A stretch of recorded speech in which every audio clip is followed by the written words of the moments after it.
what's going on? Miguel Lord, host of Life Full Circle Radio. And out the gate, my voice starts to crack-a-lacking. Had a very interesting week last week, as I talked about the reason why we weren't on the air last week, because I had to celebrate the homie. Can't really see it. My brother E3, as I talked about, my loving brother passed away, a long battle that he had, and he's now with the ancestors. We celebrated him last week, and so that's why I was out of there. And I came back with COVID. And all this time, I've never had COVID. Now I have, so I've joined everybody else with that. And I'm finally kind of feeling better, but my boy's still saying you still ain't, ain't quite there. Still that time of year. Anyway, we're going to talk today about a lot about the Tarriffs that's wilding out. We're going to talk about this show, Pop the Balloon. I've seen a lot of the stuff all online, and all of a sudden now Netflix picked it up. And it ain't the same show that, was online. But hey, the people who just stay show, they're getting paid. So I'm sure they're happy. There's quite a few other things. Tiffany Cross, Sister Clark Atlanta alum, got into it with Scott Jennings, who loves to get into it with anyone or that's on that show that comes on CNN. And she don't be playing when you get on her bad side. And there's a few other things that kids got queued up. So let's get ready to rock and roll. All right, make sure you follow us on all social platforms. We are on Twitch. We are on YouTube. We're on Facebook and all the things. Super producer, let me see if my voice can last today. What the deal? What's up? Happy Monday. We are back. We had to take a break again to celebrate Miguel's brother. Let him travel, let him rest. Yeah. So let me catch COVID. Yeah, and then let me catch COVID. Last week it was wild because let me see, the celebration was on Monday. Tuesday, I was there with my whole family from Arizona in DC. Here's the wild thing about a kid. Mm-hmm. When my stepmom gets the crib, the Airbnb, I look at the address. I'm like, hold on. As you know, when I was a kid, I lived in DC for a good while. The place, the Airbnb, was like 5 blocks from where I grew up. Like literally, I took my right. And I remember the story you told me. I'm like, that shouldn't be an Airbnb area at all. But it's not that. Here's the thing: my block is still my block, but just one block up, they've got a Target now, and they've got and they've got your Starbucks and Krispy Kreme and everything. It is super gentrified. And that's why I talked to you about my father, who grew up in Metro DC, Independence Avenue, Metro DC. And this is I think your dad told me he's from South. He was from Southeast. I'm from Uptown. I'm from Northwest. Yes. I remember going to go see my grandmother once a year. Gunshots, stay in the house, be wilding out in the streets. I went back for her funeral. I didn't even recognize the area. I was like, why are there white people here? No, for real. That's exactly my experience was. I was taking, and this is my white family, so I'm taking my family up the block. I'm walking. They got their baby, they got the kids, blah blah blah blah blah. I'm taking them on a field trip to my hood, and I look around, and it's about 5:00, and the homies was like, what are you doing? I said, y'all, let's walk this way. It was fun though, man. It was fun. Took pictures of my old crib and everything. So shout out to everybody from Northwest.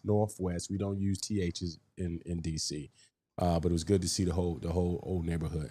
All right, so let's jump into this thing. I'm gonna let you drive here out the gate. You got? I don't see your screen. Where's your screen? I thought you didn't change your screen. What's the deal? I am now sharing my screen, and we're going to start off with what everybody is talking about. Share, damn it. There we go. We're going to start off with what everybody's talking about. And the nation, the world, and the financial markets were bracing for more volleys in the global trade war after Donald Trump said he would be announcing a specific tariff rate on semiconductors this week, and China hit back with actions of its own. On Monday, Trump also said he may grant the auto industry temporary exemptions from 25% tariffs if he imposed. Now, we've been gone for a couple of weeks. So 2 weeks ago, he put tariffs on everybody, including the penguins. Everybody got a tariff for no reason. You get a tariff. Yep. Yeah, you're like Oprah giving out cars. Right. He rolled some of these back. But certain countries are not playing the radio, as my mother would say. They're not playing around. China, who were just like, so we don't care what you say. We're imposing 125% tariff on you if you're going to do it to us. Canada has basically said, hey, we don't go together no more. So we don't care what tariff you put on us. We don't get a. Here's the part people fail to realize: China Mm-hmm. doesn't get anything from us.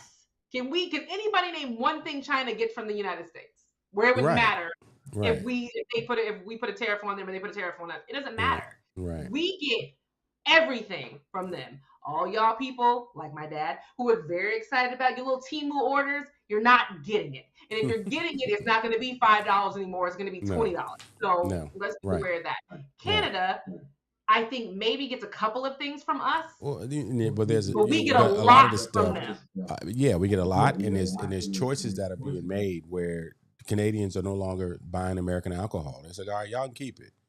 Yeah. There's a boycott going on. The next industry is being hit right now because we're going to go to the summer season. Is travel right now 23% down? Airlines people flying from Mexico to America.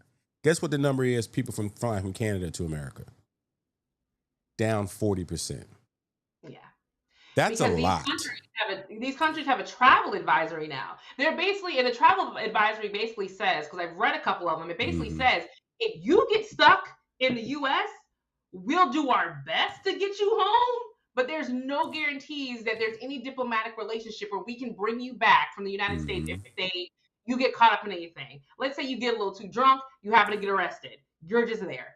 Let's say they just decide to pull you into some kind of weird visa check. You're just there. Let me check this Topo Chico, by the way, to make sure they're still. Where is this from? Might be your last can. You better. You Oh my better. God, it doesn't say. Now I'm concerned. It doesn't say made in anywhere. It's made It has a somewhere. mountain on it. What does a mountain mean? Does that mean Canada or here? Most of the time, the mountains mean Canada or Denver or Oh, Colorado's in there. Milwaukee. Oh, okay. Well, there you go. Oh, all It's in right. Milwaukee. You're all right. It's in Milwaukee. Anyway, so yeah, there's a travel advisory for all countries. I mean, Yeah. London, Canada, Right. anywhere in Mexico, anywhere you're flying from that you're flying into here, the countries they're all scared, and a lot of people don't want to travel to the states anymore. This is not just about importing and exporting goods. This is about a huge effect on Importing, tourism. exporting people. I mean, he literally today. And can we skip to the president from that was out of country that came? Yes, What country was it from?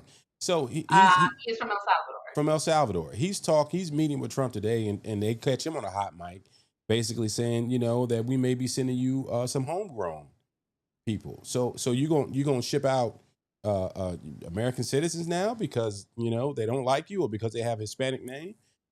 It's wild. It's wild that this is where we're here. This is where we are, but we are. And even funnier with the President Bukhari thing, it was brought up to him like, hey, if there's a gentleman overseas, there's a gentleman in your prison who was an American citizen who was sent there wrongly. He shouldn't have been Mm-hmm. sent there. And Mm-hmm. the president's response was like, I'm not sending back a criminal. Why would I send back a terrorist? Doesn't even sound crazy. I'm like, did you even hear what she just said to you? Are you No, not listening? no. He And heard the instructions that Trump gave him that this is what you need to say when this comes up. it has to be that, because even and Yeah. more interesting, I'm seeing people online saying, "Oh, Trump's eradicating MS-13." I'm like, you don't know how gangs work. Like, you have, like, do you not know how gangs work? Cool. You send some back to El Salvador. Whoop de doo. That doesn't mean that MS-13 ceases to exist. There are a lot of, again, like, I hate to agree with Trump. There are a lot of homegrown gang members of MS-13 who live in New York, who live in Miami, who live in Texas, who live in Who live California, everywhere. who live Who everywhere. live everywhere.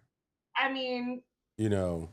that's And how gangs work. it's just wild where it's such a perk. And CNN had a special Sanjay Gupta. No, was it Sanjay Gupta? No, it's the other brother, the Indian brother, medical guy. Anyway, what's his name? Forget his name. Been in CNN forever.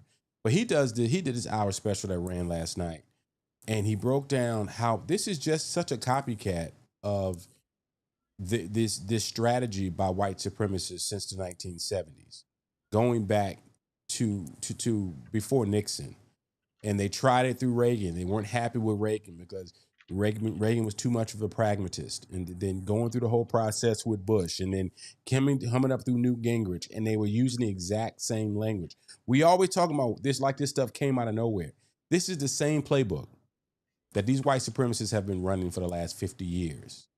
And the difference right now is that the amount of communication and the fact that you have a toothless Congress really puts this stuff in danger.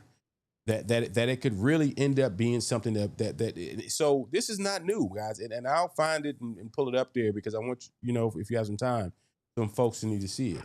And so yeah, man, it's wild. Go ahead, I got to answer my family's text right now. Go ahead. There's so much stuff going on, and with what Miguel just said, another thing that popped in my mind that has happened this week is that Trump is threatening to sue 60 Minutes and wants the FCC to pull CBS's broadcasting license.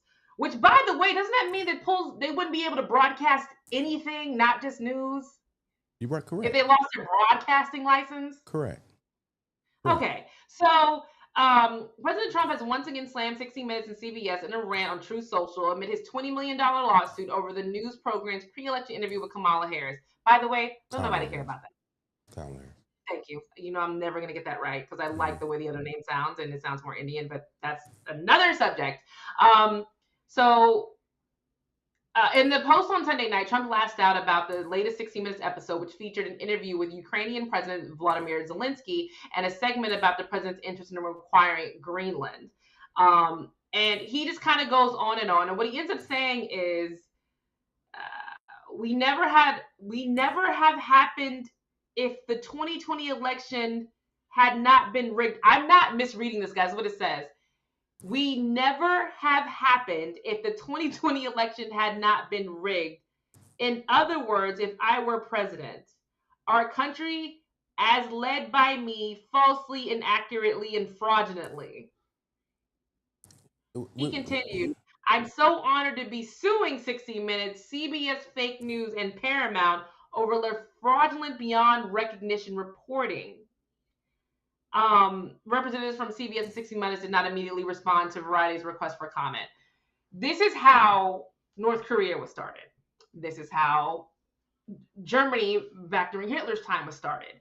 Not only are you discrediting the news, you're suing them. And you're making it seem like everything they do are fake. This literally is a dictatorship and fascism. If you were going to start suing news networks at this point. Correct. Well, at this point, only select news. They're not sugarcoating any of this. If you're not a news outlet that is friendly to them, you can't even get into the press pool anymore.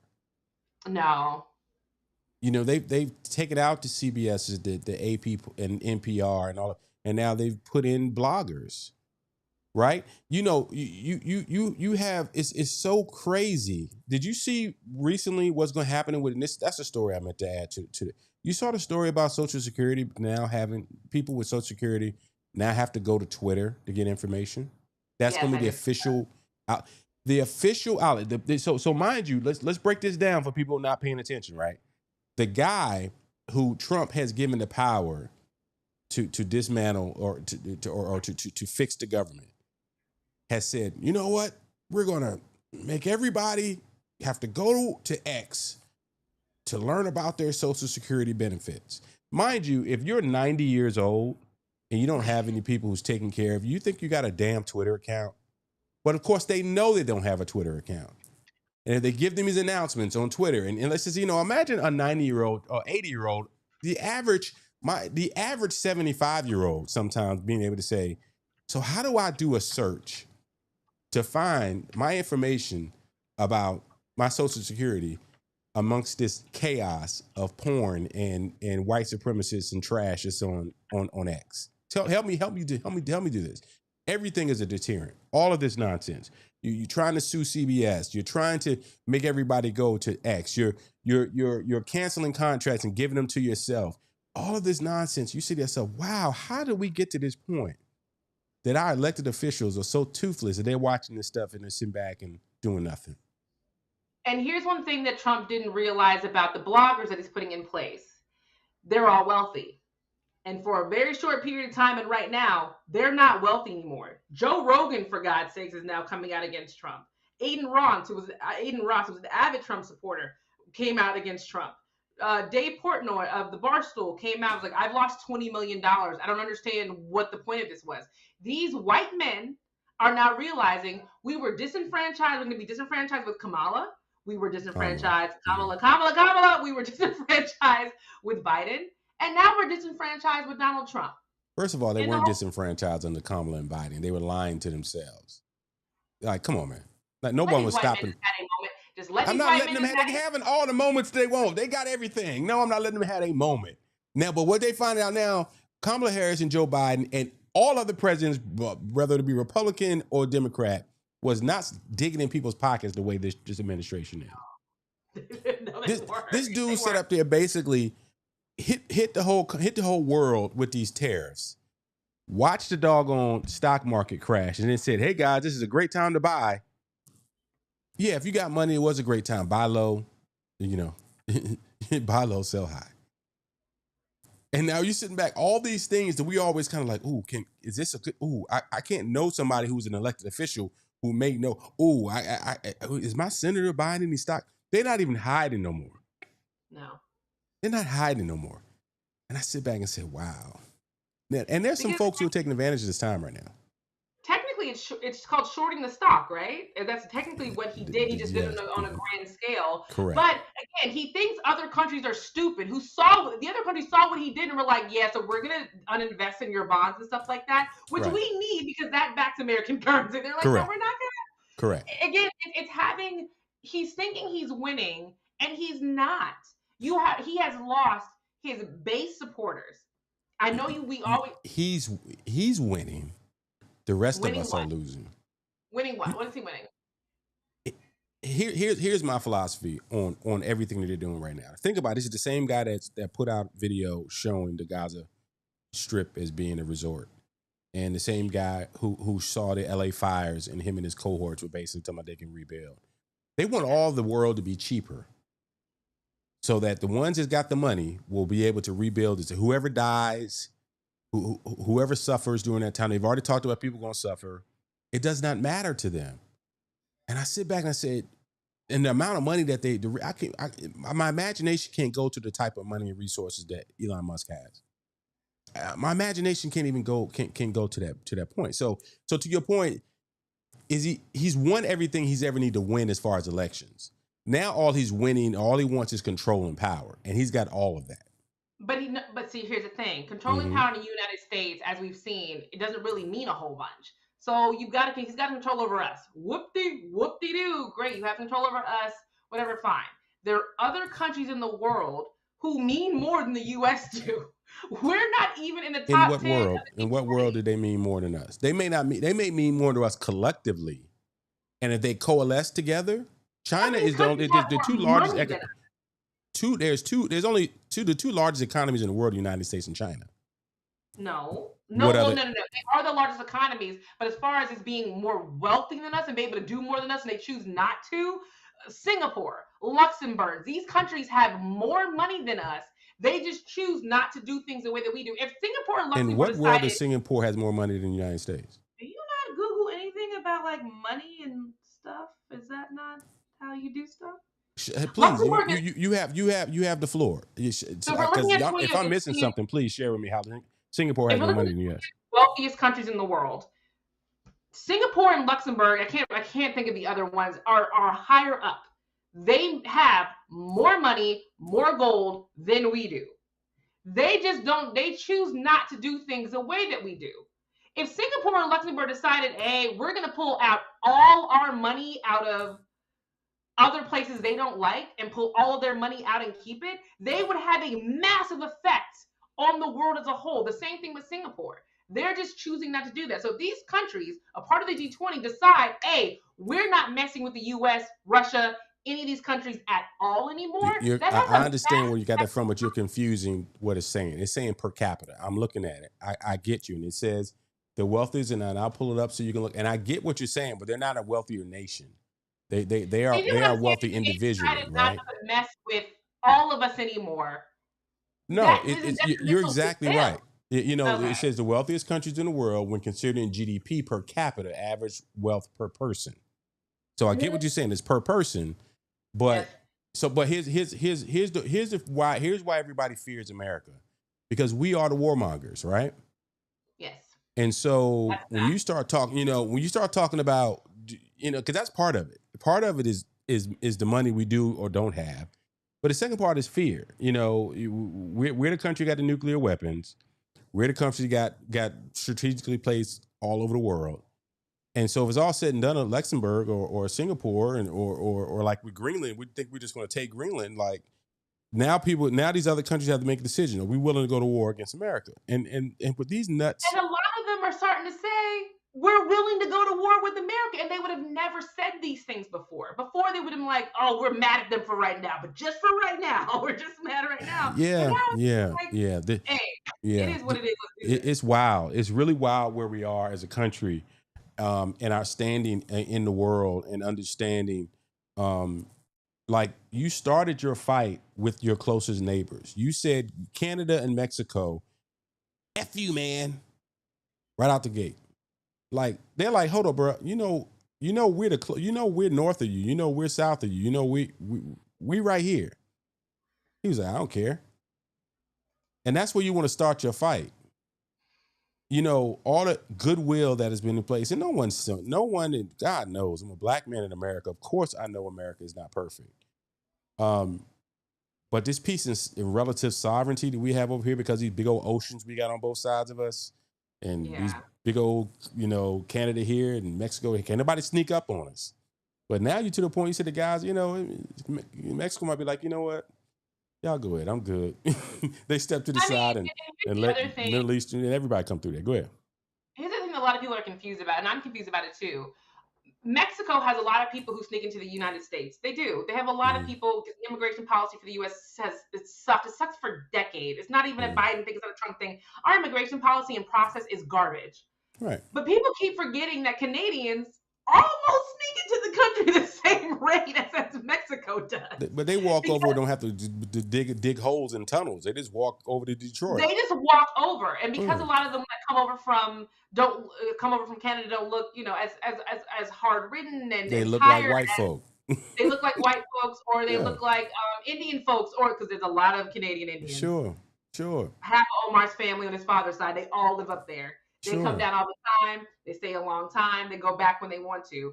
No one. That's what the problem with the immigration thing is, that it's only for brown people from Mexico. It's not even brown people from overseas, Oh no, unless it's you brown protest. people from the Caribbean and brown people from Africa. No, Yeah. listen. The only Mm-hmm. ones they're going after with immigration policy are the ones who protested against Palestine. Now, those people are immediately getting deported. Yeah. It's like there's no equal playing field, and I think that's No. everybody's issue with the No. immigration policy. If it was everybody, if Trump was like knocking on white people, are like, "Hey, so you got here 2 years ago, and your visa's up, get out." I'd be like, "Cool, he's just being equal, so it's fine. It is what it is." But he's not, and that's But he's that's my not. issue. He has no intention of being equal. He doesn't hide the fact that it's not equal. This is he let out It's racism. people who it's pure right. You let out people who tried to murder cops on January 6th. They're out here, just flat out just bragging about the fact that they did all this dirt and crime. And the day he took office, he said he fly free. The only part of that I'm cool with is that a lot of them are slowly getting rearrested or getting shot by cops because they pulled guns on cops, or they're going back to prison.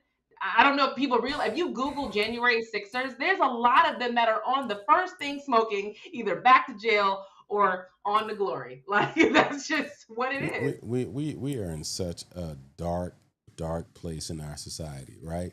You got the other story going on. I don't know if we didn't pull it up. We didn't talk about it, but the young man who stabbed the kid at the track meet. Carmelo Anthony, which, by Carmelo the way, Anthony is his name. His name is Carmelo did they Anthony. name him that on purpose? Yeah, of course he had to. That's a different story about all the Jalen's that are everywhere because of Jalen Rose. But I see all of it. It's actually very true. There was a story about that, about how many Jalen's in this world because of Jalen Rose. But you talk about that kid. That kid said he was bullied, and then it's wild when I hear people who on the right who say, "Well, why would he bring a knife to a track meet?"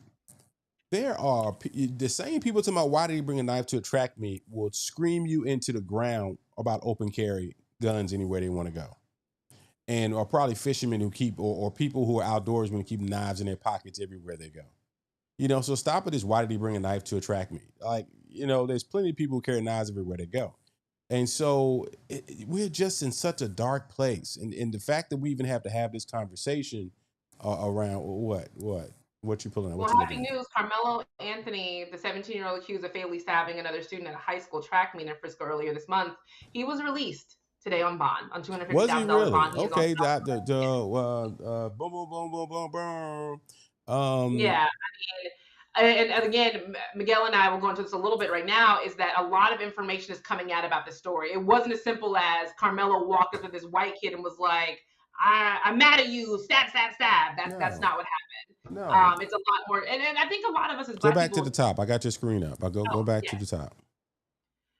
I think a lot of us as Black people, or as just knew there was a lot more nuances to this, that it wasn't just a random stabbing. I Mm-hmm. mean, one of the stories that have come out now, and not the story, but it was raining that day. All the kids were, going under tents because it Yeah. was raining, trying to get out of the rain. The two white boys, because there's twins, Yes, um, twins. walked up to Carmelo and was like, "You can't be in this tent," and he was like, And they and "Whatever." they and they were known to bully, to be bullied, have bullied him in the past. And so put that scenario together in your mind for folks who are watching right now, right?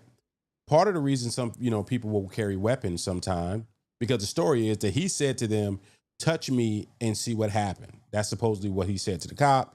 And then when the kids tried to touch him, that's when he stabbed the kid. If you have a gun by your waist and someone shows and you show that gun, that's to deter them from saying, okay, no, this isn't a good decision. I see this guy's is strapped, so let me go on about my business. If you see somebody with a knife in their hand, maybe you'd be like, no, no, I think this little bullying episode may not need to be what it is. I still don't know all the story with this thing. I don't. But what I understand is that weapons are there and oftentimes aren't just for the person to be an aggressor. Weapons are there to protect yourself from others, from someone you think that was supposed to be aggressive towards you. So once again, him being out on bond, let it play out. But for people to be talking about the same question to keep asking is why would he have the knife why would he have the knife to protect himself? Because there's history there. And so, So here's the actual story in the background, because now I've never read this part. So what actually happened is, according to the arrest affidavit, Anthony, a Centino student, was waiting out a weather delay under a tent designated for Frisco Memorial High School students, where Metcalf attended high school, when Metcalf told him to move. Anthony allegedly reached inside the bag and said, "Touch me and see what happens," the affidavit said. Metcalf then touched him to Anthony, which replied, "Punch me and see what happens." According to the report, Metcalf grabbed Anthony and again told him to move when Anthony pulled out a knife, stabbed Metcalf once in the chest, and ran away. Anthony later told responding officers he was defending himself, explaining, "He put his hands on me. I told him to, while crying, he was crying hysterically, not to," according to the affidavit. So Mhm. again, this isn't like and people, saying white lives matter on Twitter and all these crazy white people saying things like, "Oh, he just brutally stabbed him." Like it's not that nuanced. No, yeah. It's not like that. This wasn't some random little innocent kid. He was bullying the kid. He was And bullying. these two twins had Hmm. bullied other students. Like And it's not like this is a one-off thing. right. And here's the funny thing: they talk about that. Why was he at the track meet under someone else's tent? Why were these two kids who weren't track stars? They didn't. My understanding, the two twins, they played football, but they didn't run track, so they were there just hanging out with their friends. Okay, and so I'm as concerned, like, okay, well, hold on, how many drinks do you have over there? Because you double He fisted. just brought me this out of nowhere, and I prefer this over this stupid Topo Chico can. I don't like these. I don't Anyway, like these. but so anyway, we aren't there. We let it play out. But the same people are always screaming racism, and are the same ones that now are crying victim for the kid. And God bless, lives are ruined. This family is ruined. But let's not act like this kid was innocent in this scenario. We don't know, but from what I can tell, he at minimum was bullying the other kid. And after a while, how far do you think people are supposed to go get bullying before they respond? And so, all right, let's just And wait for this to play out. even if he, it's just, it's, anyway, let's move on. Let's move on to a story that I know is going to make me laugh. Let's pull up Tiffany Cross and Scott Jennings going at it. Ooh. Oh, should I press play? Oh, I said, do I need to press play or you going to press play? Is this just a screen grab? Am I pressing it? Hold on. I got it somewhere on here. Oh, wait. Where's the video? I had it. You might have to do it. It doesn't look like the video is going to play on my side. All This right. is just a screen grab. Let me see. Where is it? I had it in that down. All right. Keep talking. I'll get it. Okay. Yeah, so Tiffany Cross, who has the podcast now with Angela Rye and it's Angela Rye, and it's your boy from FAMU. Don't call him my boy. We talked about this multiple times. You cannot just go and say, I like it, it's mine now. It doesn't work that way. Well, that is what they're trying to do. And in this new world order, yeah, absolutely. When they're looking at Greenland and say, I like it, I want to take it for mine, that is a very colonized order. I have never, ever said we're going to go to Greenland and, quote, colonize it or steal it. You're not under government, so you're irrelevant. When I'm talking about the president of the United States doing You got fired from your job. You can agitate. If you want to engage in personal insults, what you lack in a legitimate point, you make up for it in personal insults. The point I am making is in this new world order, we are looking at countries, whether or not they're an adversary or ally, it is being determined on what kind of deal we can get. And we cannot govern, we cannot legislate that way. We are increasingly isolated on the world stage. So if you want to engage in personal insults, I would reserve that for your party who is completely isolated. This will our position outside of the United States. You know, one thing that bothered me when I watched this clip earlier is I'm real big on body language, right? First of all, I don't know how I would reserve that for your party. One thing that bothers me about Scott is a typical bully. So mind you, when he started, look how he leans. Okay, so right now he's sitting up right here, right?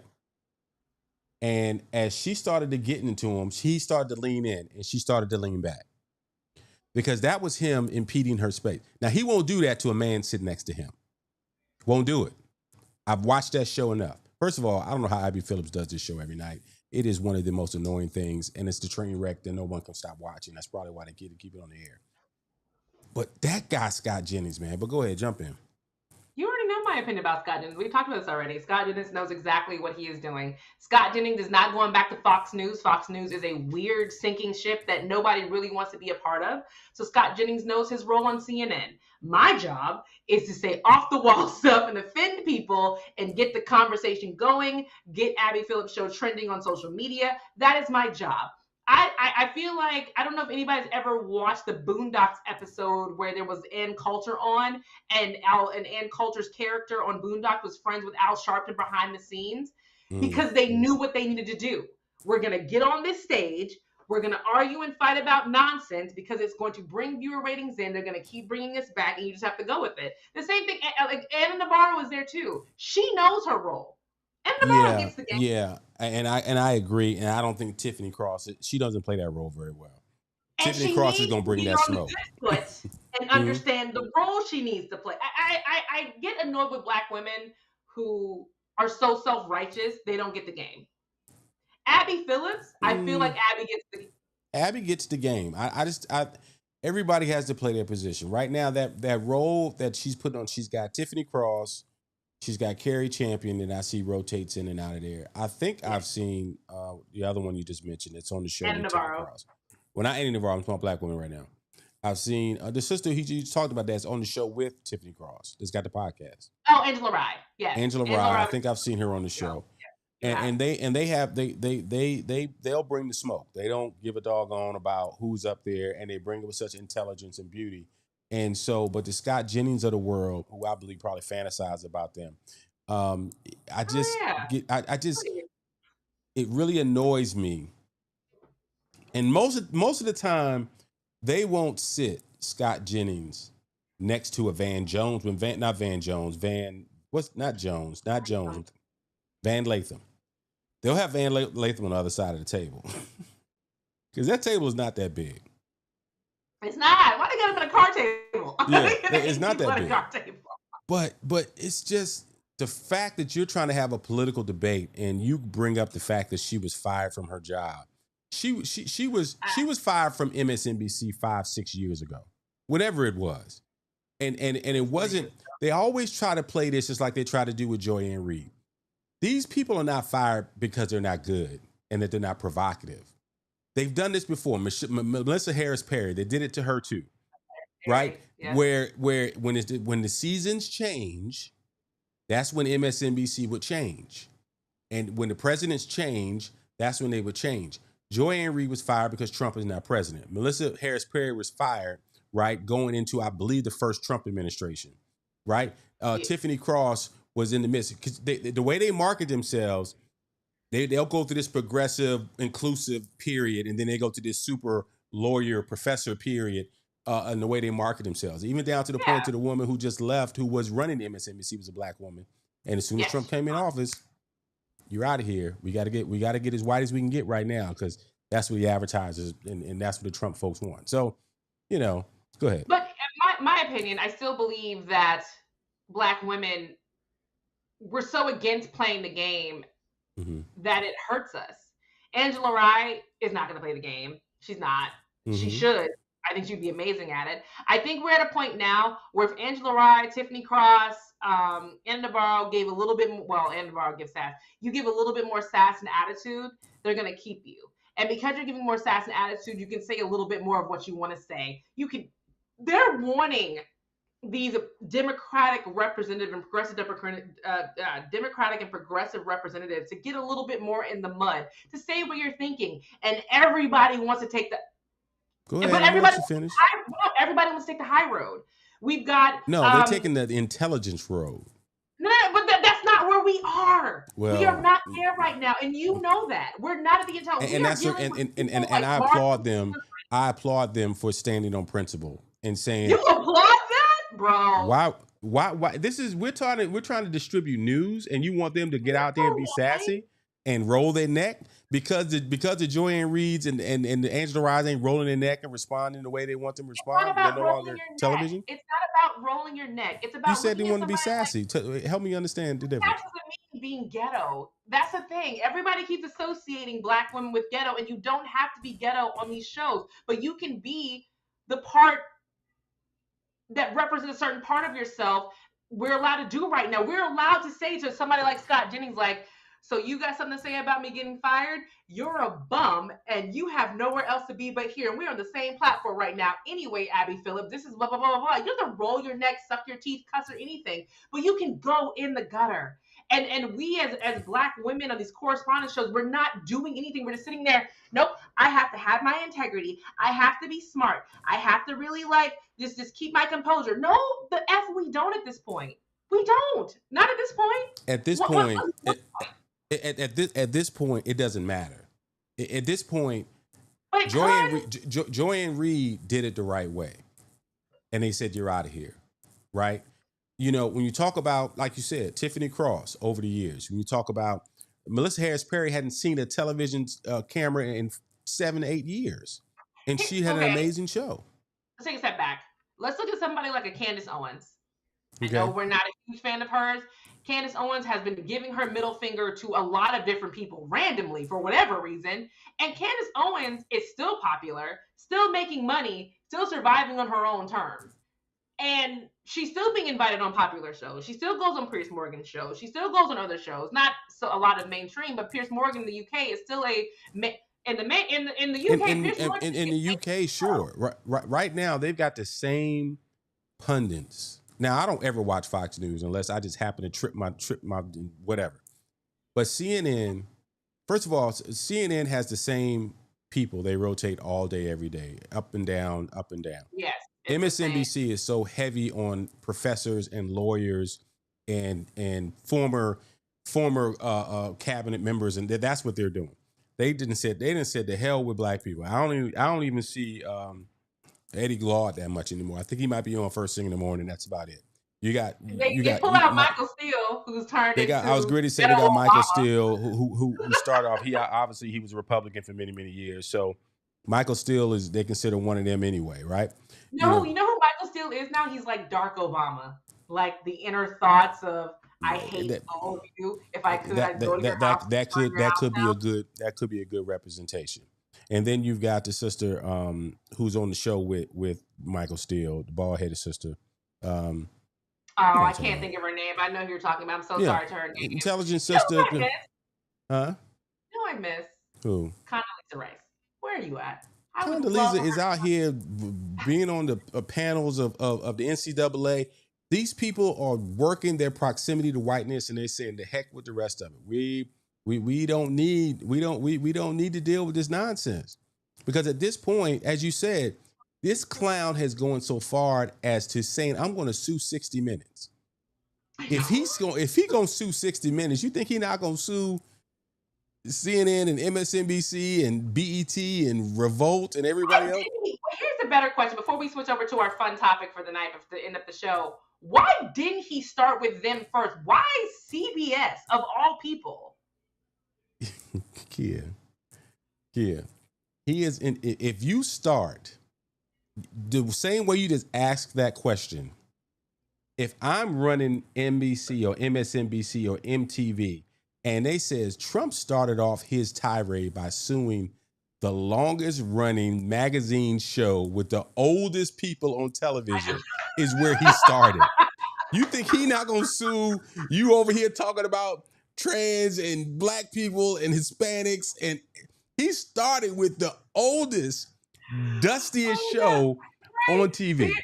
CNN is like the Supreme Court. Once you get a job at 60 Minutes, it's for life.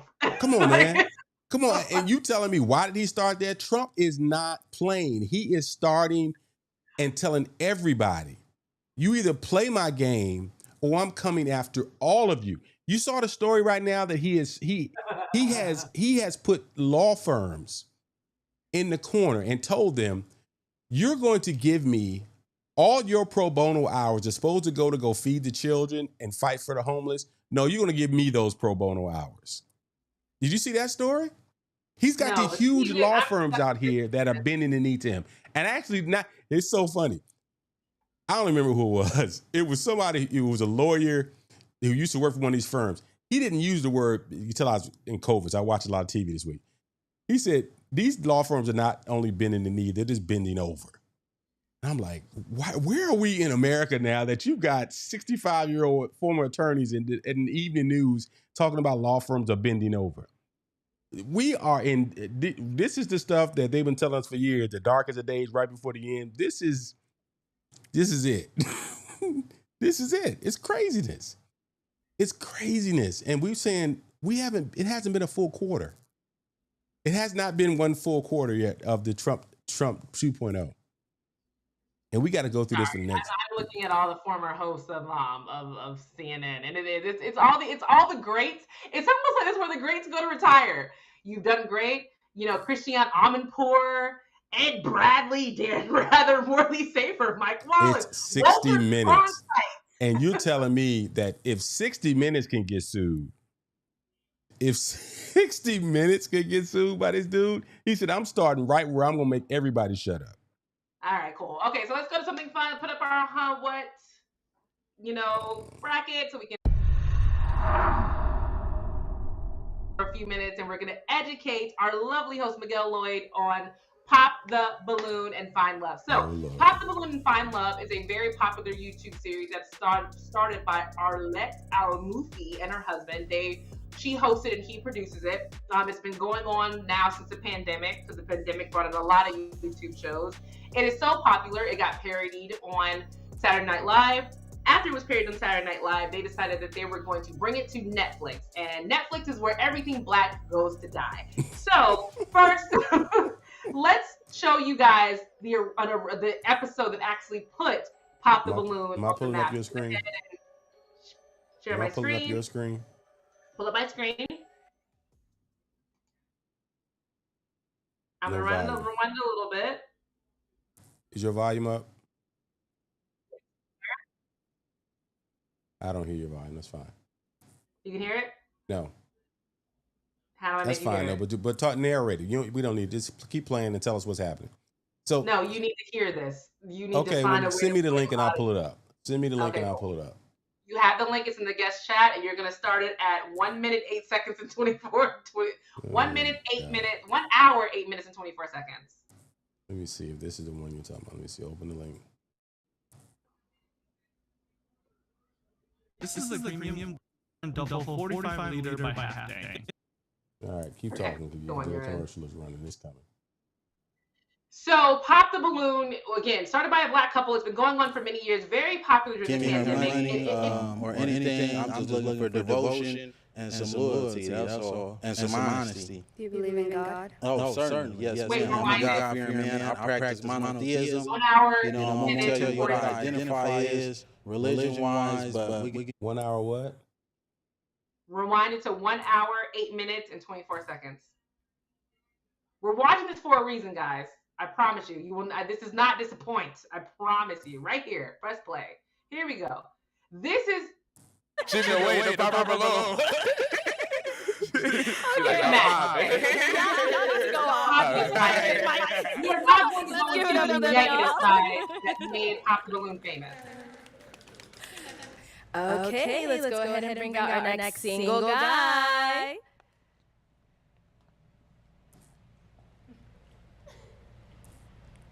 Hello, welcome. Have you hold this? All right, if we can have your name. My name's Aaron. Aaron, how old are you? I'm 29. 29, okay. What do you do? I'm a licensed plumber.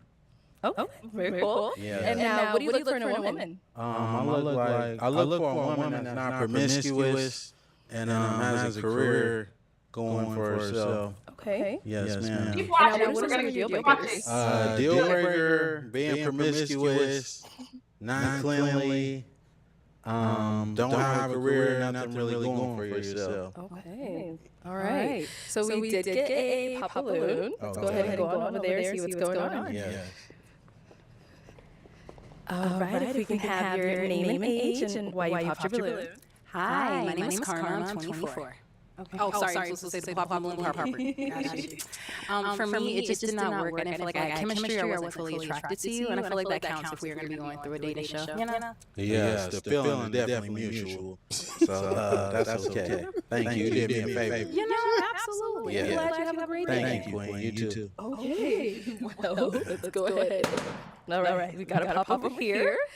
If we can have your name and age and why you ended up popping your balloon. Hi, my name is Sarah. I'm 22. Okay. And when did we end up popping our balloon? The comment we made. I like a more humble person. That's the one that responds to a defensive. Are we So now still everybody's watching? popping. So you don't have to watch the rest of it, but this gentleman here, Aaron the plumber, who turns out is not actually a licensed plumber, doesn't make any money, but he just went on this show. Okay. He was mean to every girl up here, disrespected them, was mean to them, but it made him famous and made everybody parody the show. He actually was such a famous contestant that he went on to other reality shows, but he's an awful human being. Whatever, fine.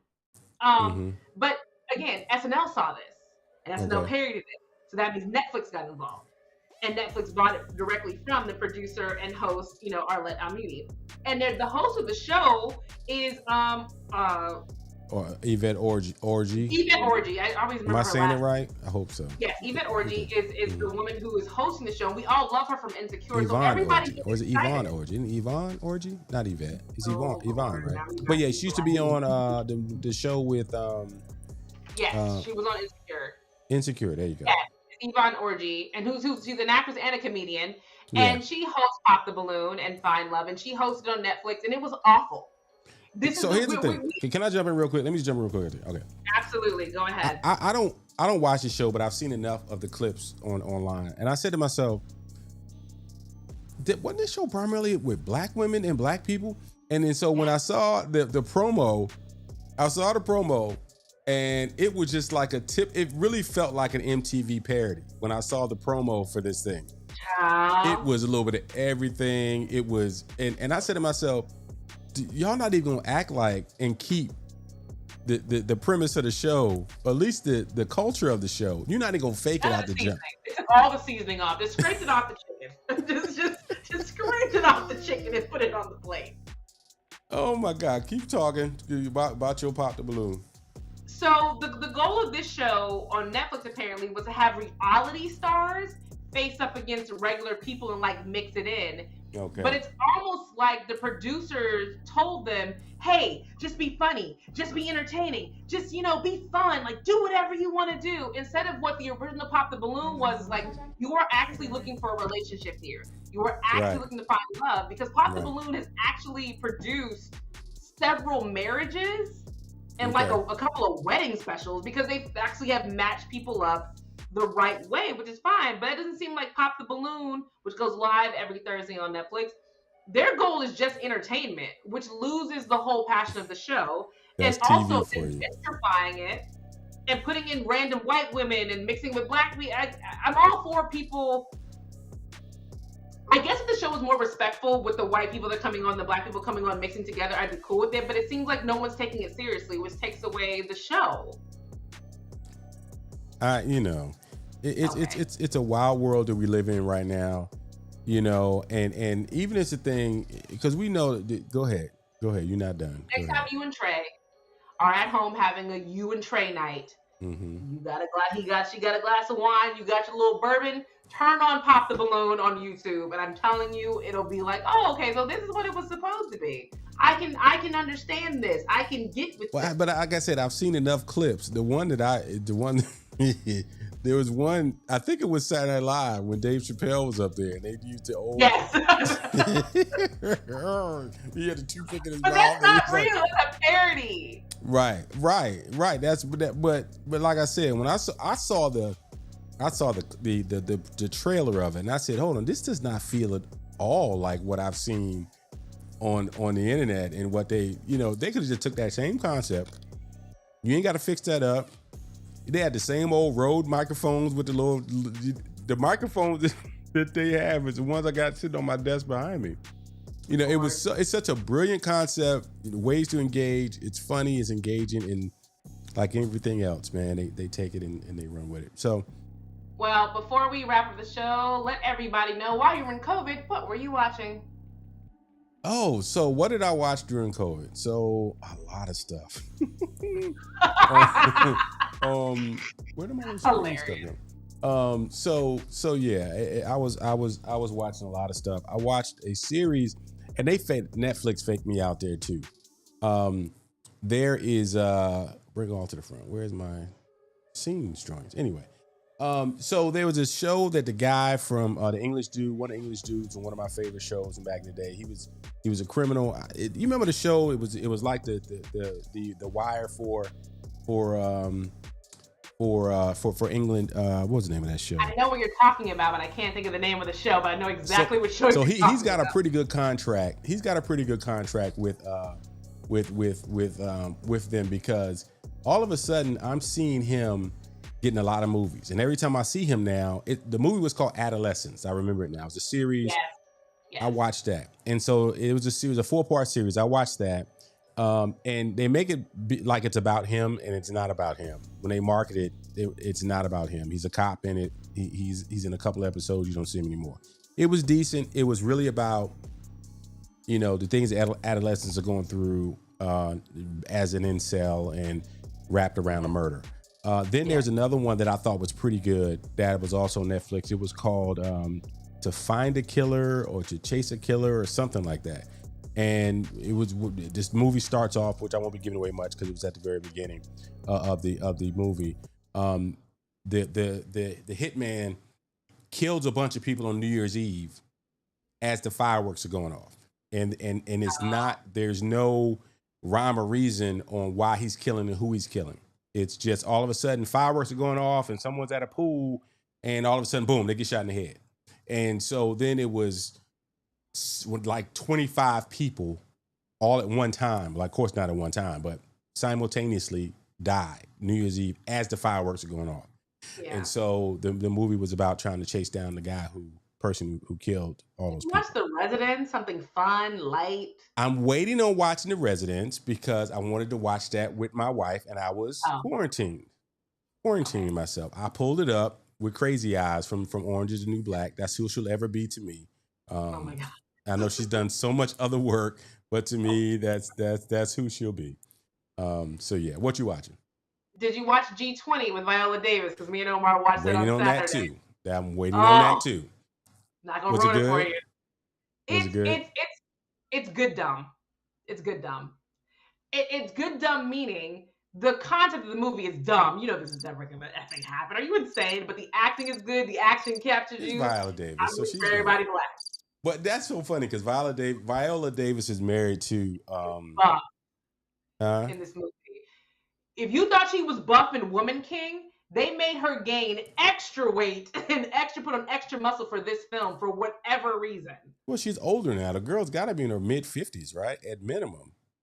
So it's hard to bring that weight back down. Huh? She looks in this movie. She's gonna start UFC fighting at any moment. She's gonna bust out and UFC fight. That's how buff she is. Yes, her husband is Julius McKinnon. He's also in the film because he also produced the film. This came out of their production company. Okay, then I'm tripping because I thought there was a movie that she was married to Anthony Anderson. Oh no, I was talking about in real life. Her real life husband is also in this movie. Oh, okay. But this is the movie Anthony Anderson is in this movie? Anderson is her husband in the film. Okay. Got it. And he plays a good role. They don't just make him like the first one who's kind of weak. He plays a good role. The other thing that me and Omar are watching that you will love is Mobland on Paramount.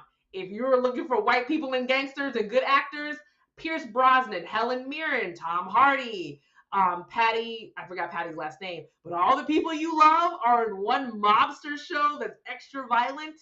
It's Mobland. And then also, I haven't started watching it yet. You just reminded me. I saw the trailer for it. The Harlem one with Forrest Whitaker playing. I don't have stars. I ain't getting stars. That ain't stars. Well, it's moved a few times. It was on Stars. No, it was never on Stars. It was Showtime. It might have been Showtime, or it was another. It's moved from a couple of different platforms because it's been on and off for about 6 years.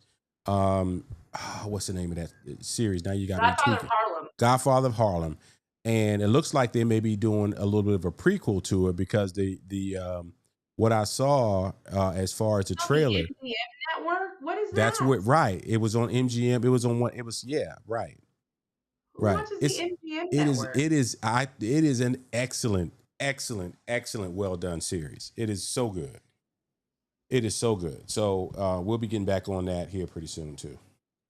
Who watches the MGM network though? Like seriously. I don't think it was on the MGM network before. It's moved probably 2 or 3 different times. It's weird because Epix. That's what it originally was. It was on Epix, yeah, which might have, for all we know, that could be the MGM network and they changed his name. But it seemed like they put enough of a budget into it. They put enough of a budget into it that they keep making season after season. But whatever network buys it, it's like it can't stick and stay on the network. But it's a really, really good series. All right, so before we get up out of here, I got my shirt on today and representing my bro. And this we broadcasted my brother's celebration and my sis here. This is Cash. And if you're in the DC area, I'm sure once she gets through her phase of grieving the loss of my brother, you'll see her around town. But this was such an amazing celebration. But she closed out she closed out the celebration. She had the strength. I don't know how to sing, and I want to close out our show. Hear a little bit of my sister singing Lovely Day, and that right there is Bella. Bella was my brother's service dog. Oh no. And if I randomly go to a widescreen, it's because in my old age I was shedding a whole lot of tears, but it was the tears of celebrations. That Sister Princess right there was one who helped us to produce this. Or the one singing? What'd you say? Is the one with the BBL Sister Princess or the one singing? No, the one singing is my sister, and Princess on the right, that's her best friend.